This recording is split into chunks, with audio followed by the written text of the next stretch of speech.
supporting tissues in plants. We also looked into the various type of movements in plants, whereby we made mention of the xylem, the phloem, fibers, the collenchyma, the sclerenchyma. We made mention of the four supporting tissues in plants. All right, and we also looked into the different movements in plants where we talked about the tropic movements, we talked about the nastic movement, we talked about the tactic movement, and we talked about the sleep movements in plants. All right. So we also looked into the different types of, tropic movements, like the phototropism, the hydrotropism, the geotropism, and the thigmotropism. All right. So today we are moving into the subtopic supporting tissues in animals. We are still under the topic supporting movement. So we have looked into the supporting tissues in plants yesterday. So today we are looking into the supporting tissues in animals. And don't forget, when we talk or when we mention animals, human being is also included. All right. So we want to look into the supporting tissues in animals, the different supporting tissues in human being. We are looking into the tissues, the bones, the different components that makes us to live our lives, that makes us to um have the strength to be able to move from one place to another. All right, so we're going to be looking into that today, and I want you to pay total attention so that you can understand very well and be able to tackle any question that comes under the topic. All right. So wherever you're watching us from, we are watching this page for the first time, please like, comment, and subscribe to this YouTube channel so that you can keep getting educative videos that would help you to have success in your examinations. All right, so um, we kickstart the supporting tissues in animals. All right, so yesterday we talked about the different the meaning of support and movement. Okay, we talked about the meaning of support, that is having the stability, what gives you the stability, what helps you to be able to stand, what helps you to be able to, to have strength to do the things that you do, your daily activities and all. And then movement, locomotion, moving from one place to another. All right. So talking about the supporting tissues in animals, we have different supporting tissues in animals, and I am going to be showing you a chart. All right, a chart of the different tissues that we have as human being in our body. All right, we have different supporting tissues in her body. All right, so take a look at what is here on the bird. Take a look at what is here on the bird. All right, so we have different tissues, different body tissues, different supporting tissues in the body. Likewise, the other animals, they have different supporting tissues in their body. Okay, so take a look at what is here on the bird. We have something we call the muscular tissue,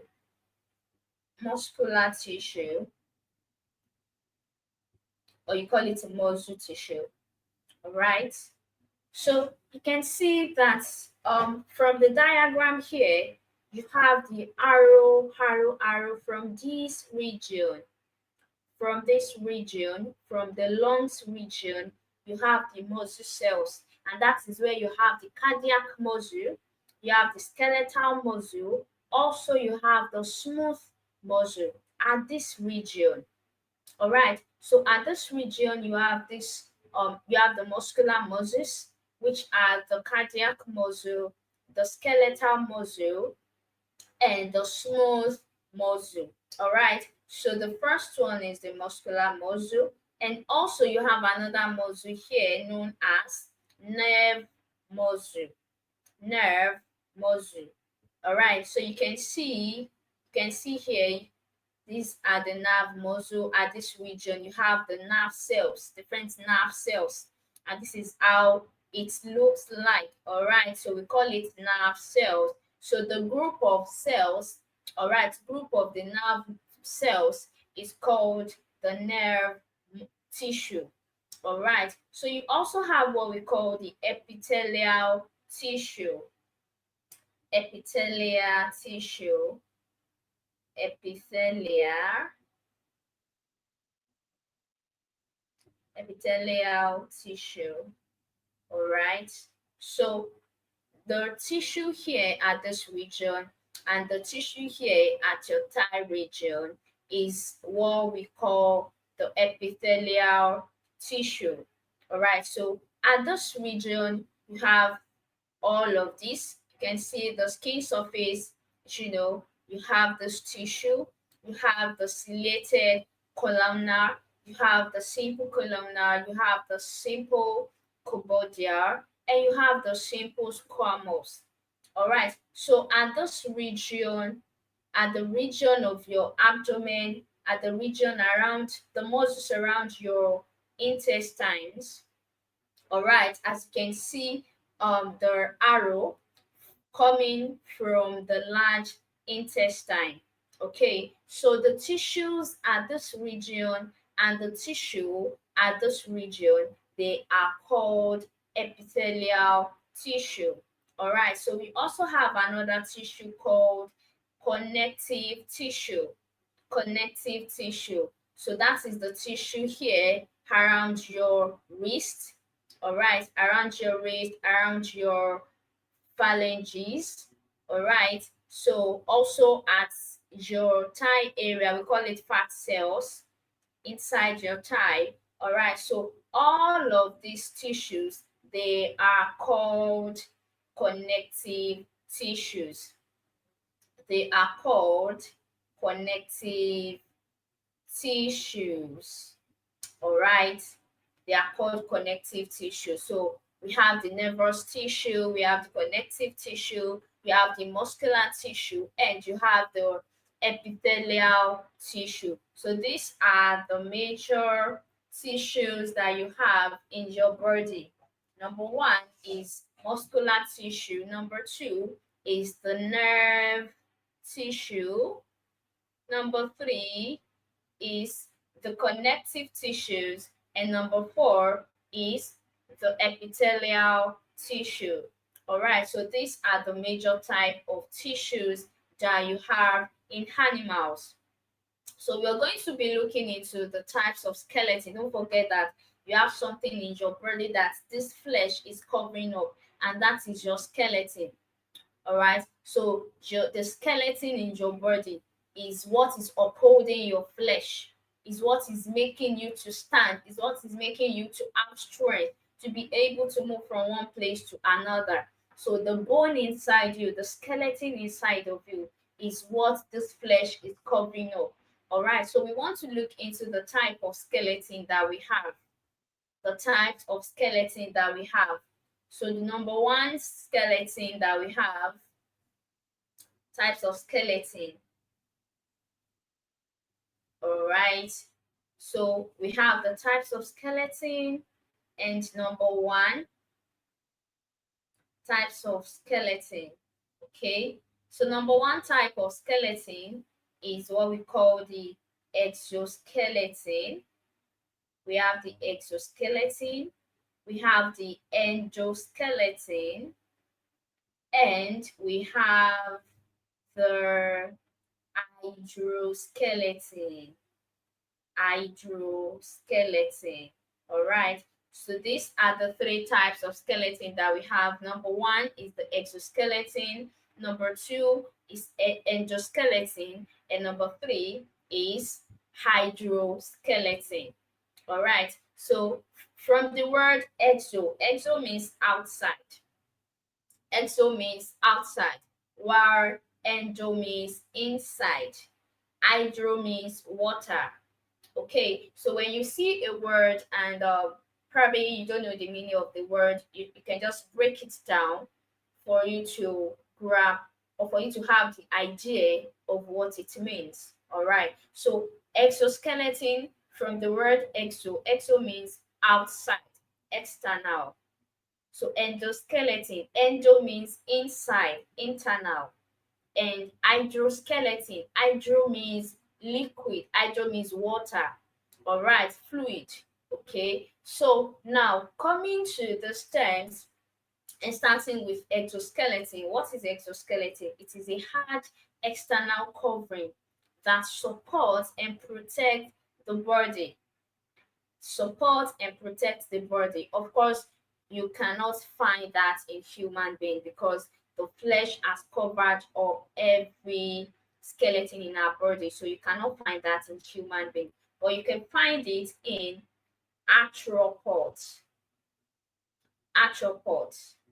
So you can find that in arthropods and the insects, the crabs, and the lobsters. If you see a crab, you see that the outside is somehow hard, even though you can still eat it with the hard whatever. But you see that that is the component, that is what covers the inside. So the crab does not have the endoskeleton, they have the exoskeleton instead. And also some other insects, they possess exoskeleton, that is external, hard external covering, hard external skeleton. All right, so coming to endoskeleton, endo means inside, like I explained earlier. So it is an internal framework of bones and cartilage. It is found in vertebrates. All right, so when I say vertebrate, it means it is not only in humans. You can also find it in mammals, in birds. Of course, if you see a bird, you can't see the bone outside. You cannot see any hard covering outside. Everything is inside. So why we call it vertebrates? Vertebrate means animals with backbones. All right, animals with backbones. So this should tell you that the major five classes of animals, all right, like the mammals, the apes, the reptiles, the amphibians, and the fishes, they all belong to the vertebrate. Those are the groups of vertebrates that we have. So all these vertebrates, that is the mammals, don't forget the mammals, that is where we have the human, the goat, the sheep, dog, etc. All right, so the mammals, the apes, the fishes, the amphibians, and the reptiles.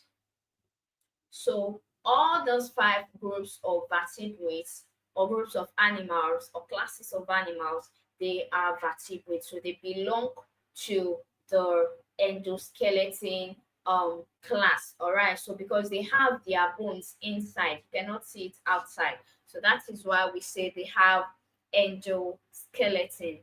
All right. So talking about the hydroskeleton, like I said earlier, that hydro means fluid. All right, fluid, liquid, water. Okay, so it's a fluid filled cavity that provides support and movement. So it is a fluid filled cavity that provides support and movement to animals. So it is found in soft bodied invertebrates like the earthworm, the jellyfish, the sea anemones, the sea anemones. All right. So all of these, they belong to the class of hydroskeleton because they have fluid filled cavity. They have fluid filled cavity. fluid filled cavity. All right. So they belong to the class hydroskeleton. Okay. So talking about the functions of the skeleton, just like I explained earlier, I believe we can still, attempt it when the question is being asked. The functions of the skeleton, to some extent, I believe you understand my explanations, and you can still, attempt the question when they ask you functions of the skeleton. Of course, number one function is support. If you don't have skeleton in your body, that means the flesh is not covering anything, the flesh will just be there. So it is the skeleton in your body. It is the structure of that skeleton that the flesh is covering. All right, that the flesh is covering. So the way your body is, the way your flesh is, the structure of your body is the structure of the skeleton in your body. Just that the flesh is covering it all. All right, so number one function of the skeleton is support. It gives support, it maintains the body structure and posture. So it gives support to the body. All right, so and as you can see, this human standing here, you can see that the what is making the body to stand like this is the skeleton. All right. So number one function is that it gives support. It helps to maintain the body structure and posture. And number two is that it serves as protection. And how? Some things in your body, in the internal organs that the skeleton is covering up. So it is inside the skeleton, inside your body, that you have those internal organs. So it serves as protection. It protects the internal organs in your body.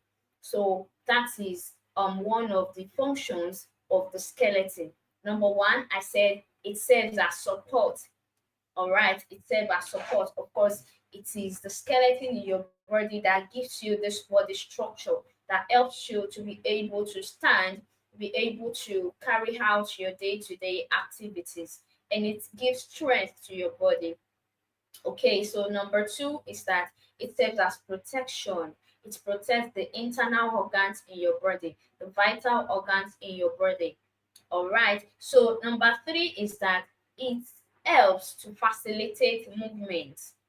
It helps to facilitate movement. All right. So imagine you not having skeleton in your body. What will the flesh be covering up? The flesh is just there. So it is the skeleton in your body that the flesh is covering up in order for your body system to function well. So it facilitates movement. All right, it facilitates movement, works with different muscles in your body to allow locomotion. Locomotion means moving from one place to another. All right, so it also helps in blood cell production. There are some bone marrows in your body that produces red blood cells. All right, there are some bone marrows in your body that produce red blood cells and white blood cells.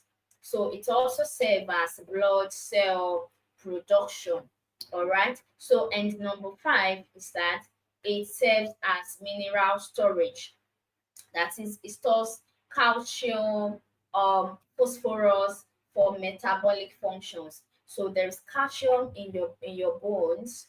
It stores calcium, it stores phosphorus for metabolic functions, all right. So I am going to divert into another subtopic, which is the location of the chitin cartilage bone to their supporting functions.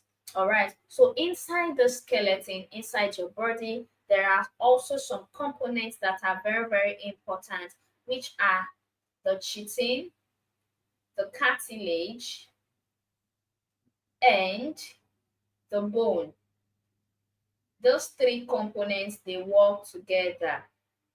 All right, they work together. So we have the chitin, we have the cartilage, and we have the bone. However, the chitin is, it is found in exoskeleton. Don't forget I made mention of three different types of skeleton. I said we have the exoskeleton, we have the endoskeleton, and we have the hydroskeleton.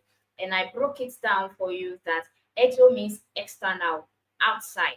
Endo means internal, inside. Hydro means liquid, fluid, or water.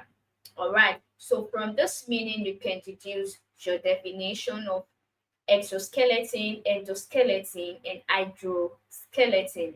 All right. So the exoskeleton is found in arthropods. Why? Because it is the type of skeleton that is found outside the animal. And of course, mammals or human being, you cannot see bone outside. It's not possible, and you can't see it in vertebrates. All right, vertebrates are what I listed up here, where we have the group of mammals, the group of apes, the group of fishes, amphibians, and reptiles. So you cannot find um bone outside these animals. All right, so this means that they do not possess exoskeleton. So the animal that possess, or the group of animal that possess exoskeleton, an example is an arthropod. All right, arthropods. So arthropods possess exoskeleton. Also, we have the crabs, we have different animals, different organisms, all right, that possess the outside skeleton. Okay, so chitin is found in exoskeleton. Chitin is found in exoskeleton. All right, chitin is found in exoskeleton. So as external skeleton of insects, crustaceans, and other arthropods. So it provides a protective shell against physical damage.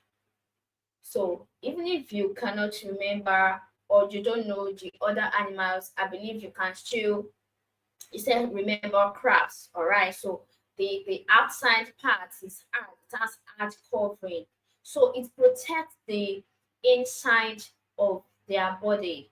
Okay, so and it protects physical damage and also predators.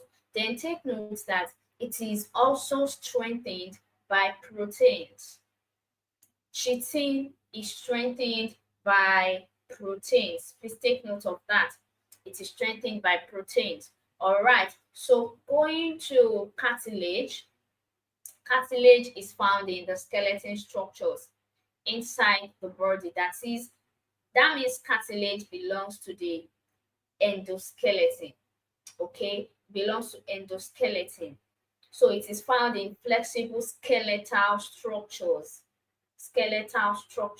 So it is found in joints, found in the nose, the hair, all those where you can find flexible skeletal structures like your nose, your hair, your trachea, your larynx. Okay, so you can find cartilage here. All right, those are the places you can find cartilage. Your nose, your hair, your pinna. Okay, so you can find cartilage there. All right, so it provides flexibility and cushioning in joints to absorb shock. So it provides flexibility. All right, that's cartilage. And then going to bone also belong to the endoskeleton category. Don't forget the chitin belongs to the exoskeleton, while the cartilage and bone belongs to the group of endoskeleton because they are found inside the skeletal structures. All right. So the bone is also found in the internal skeleton of vertebrates, just like I explained earlier that the two, they work hand in hand, and they are groups, they are found inside the skeletal structures. All right, so it is the bone that forms the skeleton in mammals, birds, reptiles, amphibians, and fishes. That is the vertebrate um, animals. All right, animals with backbones. That's vertebrates. All right, so it provides rigid structures and support. It enables upright postures and movements. It enables movement, enables posture, just like I explained the endoskeleton. So you can find the cartilage and bones under the endoskeleton, under the endoskeleton. So we are moving into another subtopic, which is the mammalian skeleton. So I'm going to show you the mammalian skeleton, and we are going to be talking on that. If you have any question, please make use of the chat box, ask your question, and we would attempt it together after the class. Okay, so as you can see, this is the mammalian skeleton. This is the mammalian skeleton, as you can see, the mammalian skeleton. So this is the mammalian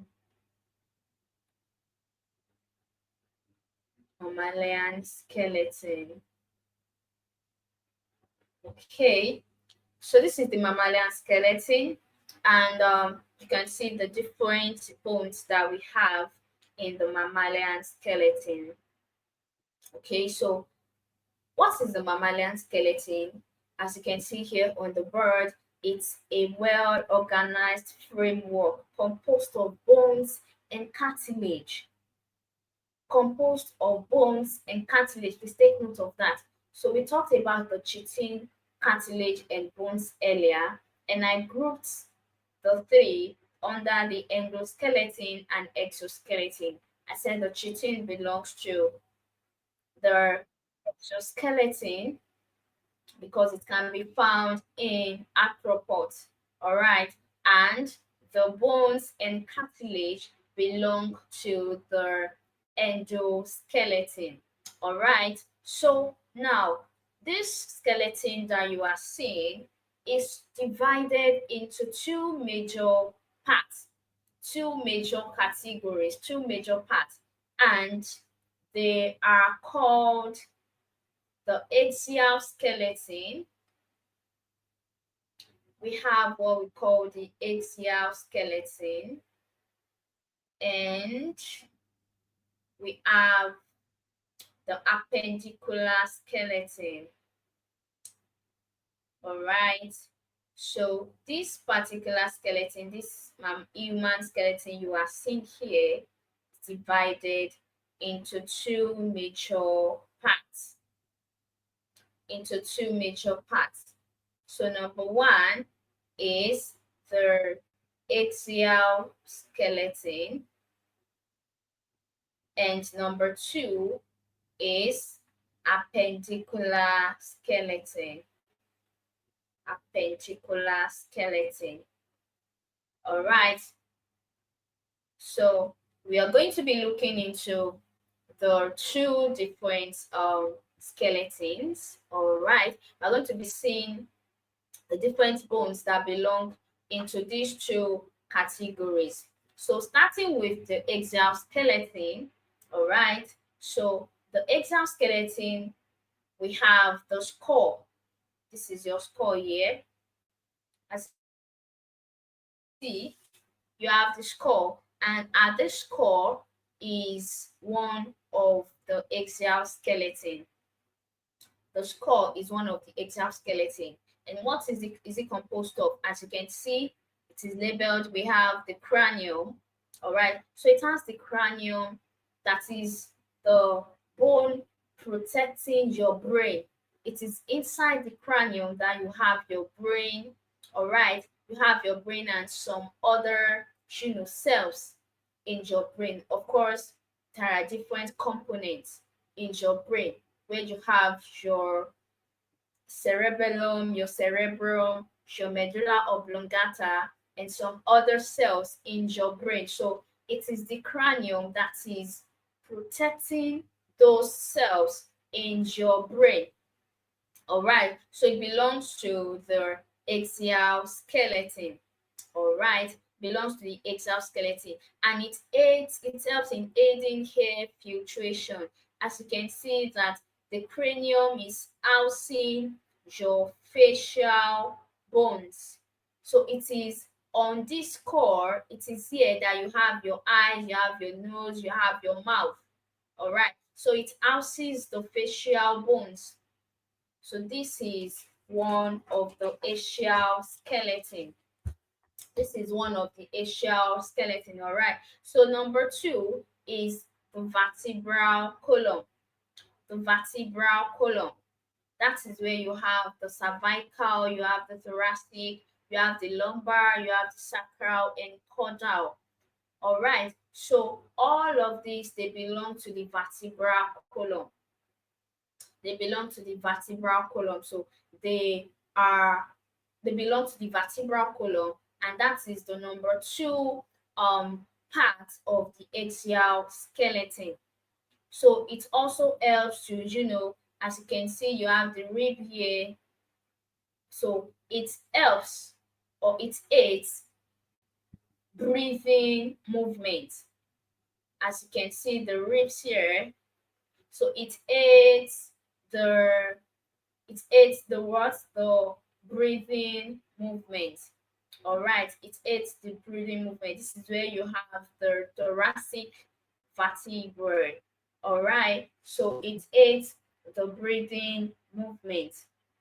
Okay, so you also have the rib cage. You also have the rib cage. This is the whole of your rib cage, and this is also one of the axial skeletons. So it helps you, it is made up of your ribs, as you can see, your ribs, your sternum. Your sternum is the breastbone. All right, your ribs, your sternum, and the thoracic vertebrae. So all of these, they are rib cage, and it belongs to the axial skeleton. So which means that from the skull down to this, so from the skull here, you have your axial skeleton, and also the vertebral column, or the vertebral column. That is your thoracic, your cervical, your lumbar, your sacral, your caudal. All right, they all belong to the vertebral column. Okay, so and all of these are grouped as axial skeleton. So we move to the appendicular skeleton. So for the appendicular skeleton, we have number one, we have the pectoral girdle. The pectoral girdle is here. As you can see, the pectoral girdle is here. So I hope you can see the labels on the bird. Like I explained earlier, this is cervical vertebra. All right, this is the lumbar vertebra. This is where you find your lumbar. This is where you find your lumbar vertebra. All right, we also have the um okay, this is the lumbar vertebra. This is for the pelvic girdle. All right, so also talking about the pectoral girdle,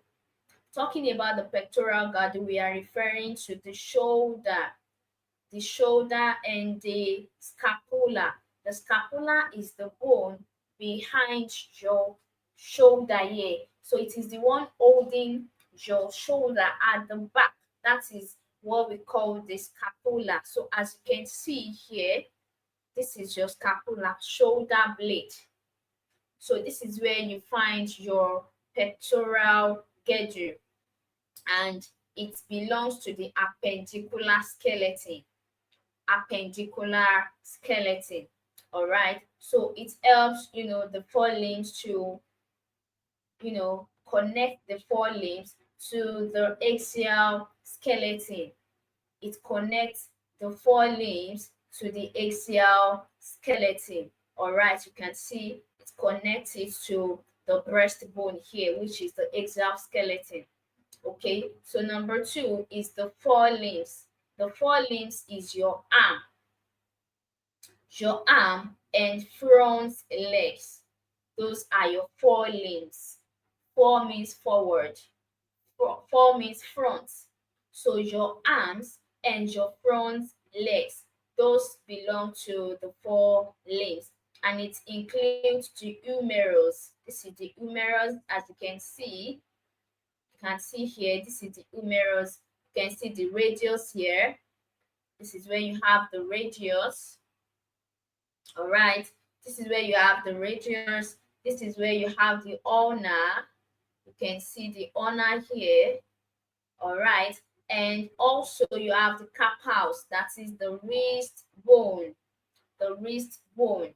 The wrist bone, that is the bone that allows you to be able to bend your wrist. All right, so the wrist bone, that is carpals. So all of these, they belong to the forelimbs under the appendicular skeleton. All right, that's number two. And number three, under appendicular skeleton, we have the pelvic girdle. Here is the pelvic, this region. This region is the pelvic girdle. As you can see here, labeled pelvic girdle. And it is the one that holds your hip bone. As you can see, this is your hip bone. All right, so it is your hip bone. That is where your hip bone is found, is located. So it's composed of, fused bones, composed of different bones like the ischium, the pubis, the ilium. All right, so those bones are found inside the pelvic girdle, inside the pelvic girdle. And also we have the hind limbs, just like we have the forelimbs. Hind means behind, back. Four means front. All right. So hind means back. Hind limbs, that is behind your back.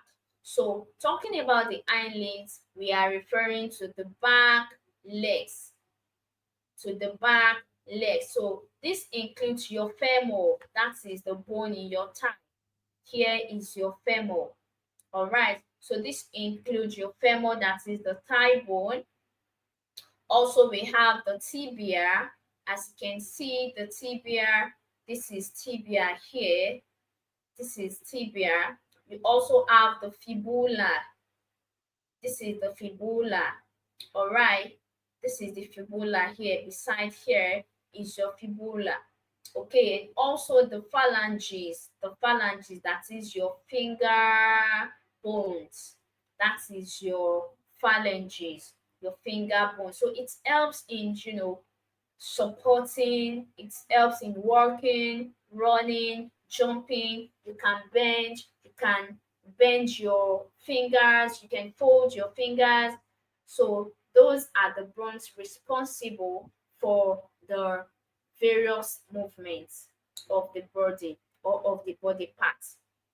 All right. So also we want to look into the different types of joints that we have. We have talked about the skeleton, and we have different joints. All right. So number one joint is the fibrous joint. That is immovable joints, suture joints. That is found in the cranium, found in the cranium, as you can see. So it is immovable joint because the flesh is covering the cranium, and of course you cannot, unless you want to shake your head, you cannot move it. It is immovable. All right, it is immovable, and that joint is called the fibrous joint, or you call it, suture joint.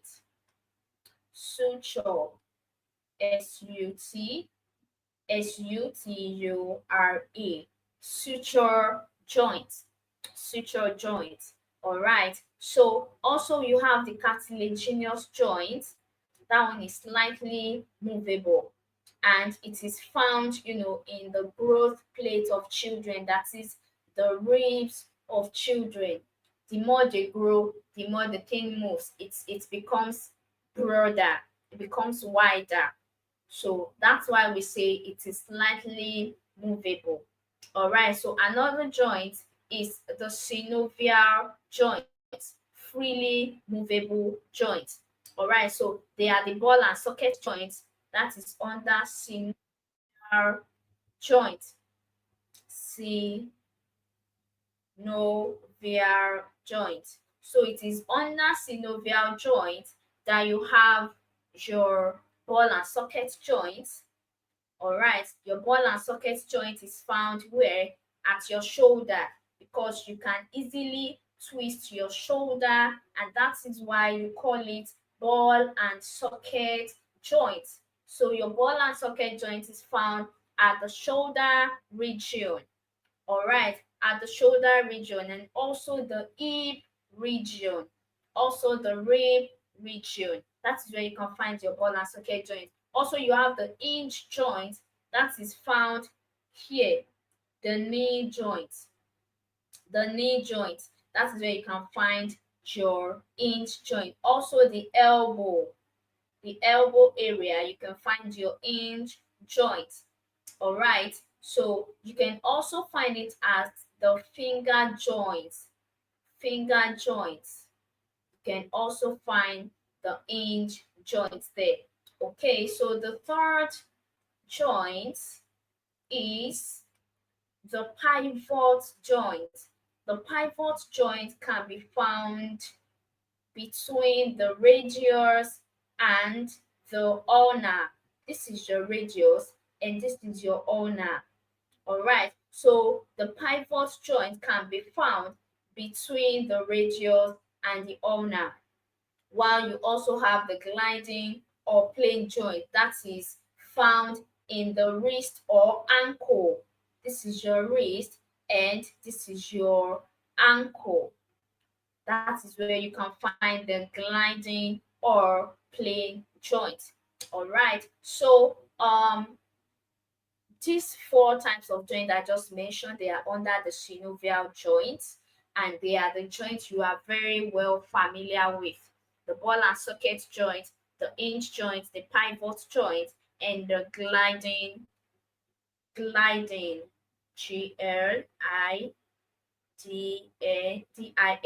gliding joint, or you call it plane joint. Okay, so those are the joints you are very familiar with, and they are under the synovial joint. Okay, so like I said earlier, if you have any question, you can ask using the chat box, and we're going to attempt them together.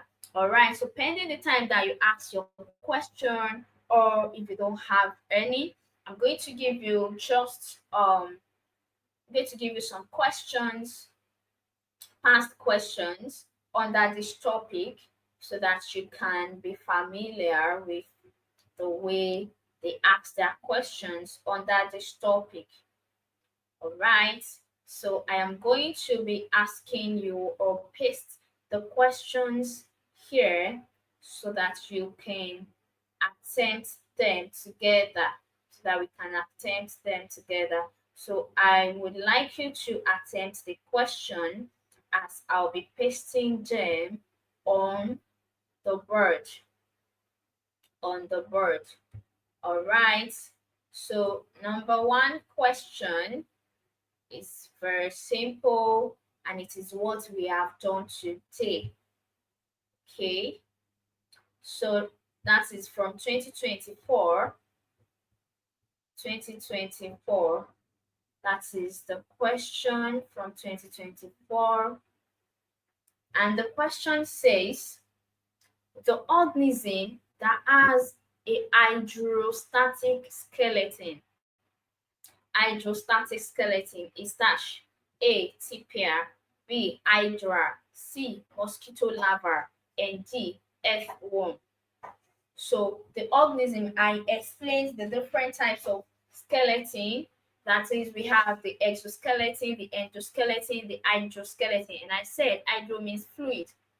All right, fluid, liquid, water, anything fluid.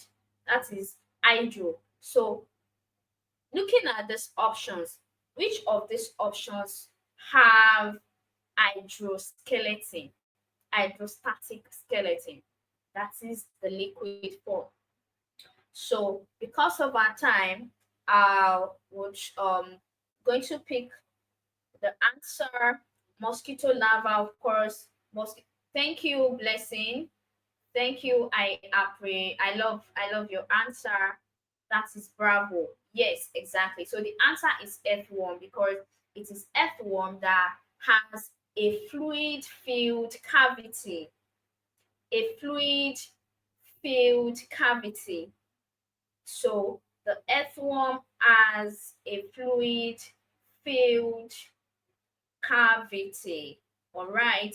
So of course the answer is the earthworm.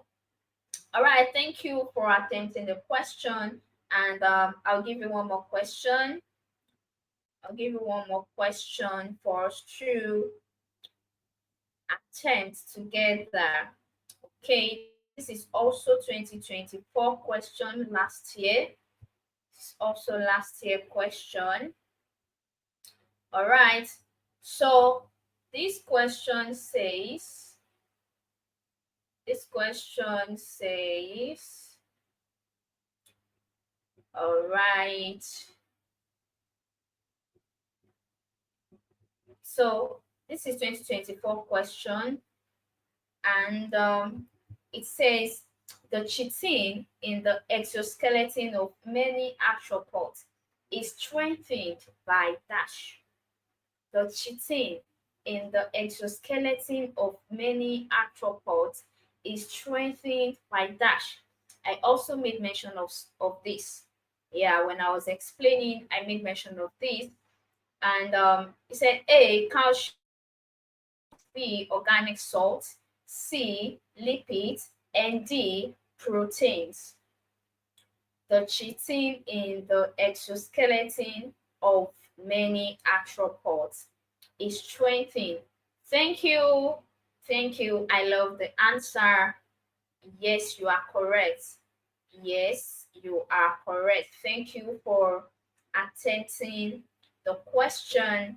The answer is proteins. Yes, just like I explained during the class that the chitin is strengthened by proteins. It is strengthened by proteins. So your answer is D. So your answer is D. So thank you for attending the class. Thank you for attending the questions, and you can also go and visit the hub, check numerous questions for different here under this topic, solve as many questions as possible. Okay, so thank you for joining today's class. All right. Also, after this class, you'll be having physics, and I implore you to stay tuned, to stay online, to join the class by exactly 5 p.m. That is in 10 minutes time, she'll be having physics. All right. So thank you for joining today's class. See you in the next class. Bye.